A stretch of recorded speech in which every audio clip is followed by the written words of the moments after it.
আমার কে? সরজ বলে স্বামী আমি তোমার সহধর্মিণী। উত্তম কথা বলেছ, কিন্তু সরজ তুমি যে আমার ঘরে এসেছো, সরজ তোমাকে দেওয়ার মতো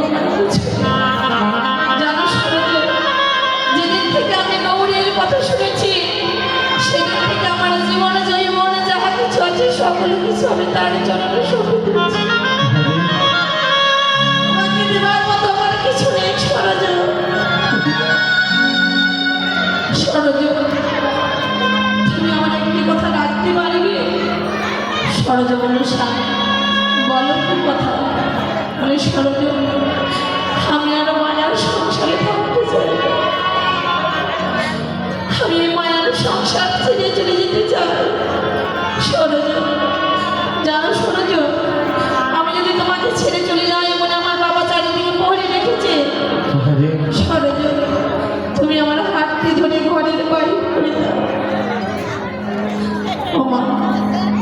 একটি মেয়ের যখন একটি ছেলের সঙ্গে বিবাহ হয় সে বুক ভরা আশা নিয়ে যায় তার সঙ্গে সংসার করবে।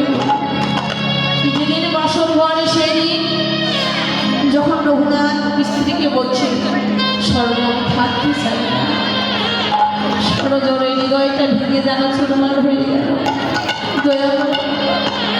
একদিকে আমার শ্বশুর বলেছে ভালোবাসাকে আটকে রাখতে, আরেকদিকে আমার স্বামী বলছে মায়ার সংসারে থাকতে চাই না। তবু বলি দাও আমি কোনটা করবো? সরজ বলছে যেহেতু সে আমার স্বামী, আমাকে স্বামীর কথা রাখতে হবে। স্বামীকে বললো স্বামী তাই হবে। রঘুনাথ বললো সরজ তাহলে তুমি আমার হাতটা ধরে বাড়ির বাহির করে দাও। সরজ নয়ন জলে বুক সে কাঁদছে আর স্বামীর হাতটা ধরেছে, হাতটা ধরে ঘরের বাহির করে দিল। ঘরের বাহির যখন করে দিয়েছে সরজ ওই রঘুনাথের চরণ বক্ষে জড়িয়ে ধরেছে। স্বামী স্বামী তোমার মনে যে তো বিশ্বাস আর ভক্তি, আমার বিশ্বাস একদিন না একদিন তুমি গৌর চরণে লেগে যাবে। কিন্তু স্বামী যদি তুমি ওই গৌর চরণে লেগে যাও তোমার চরণে আমার এই নিবি না। তুমি যদি ওই গৌর চরণে লেগে যাও স্বামী সেদিন তুমি অভাগিনীর কথা তুমি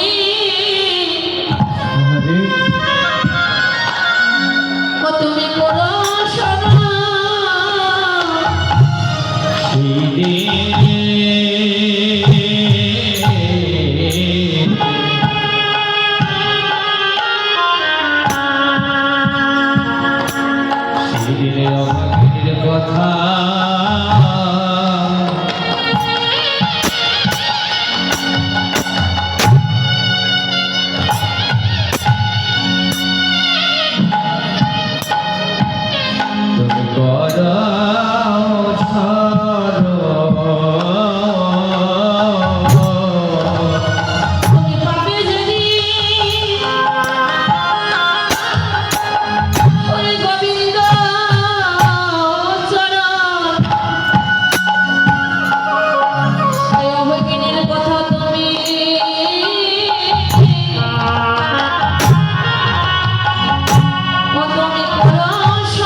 করিয়া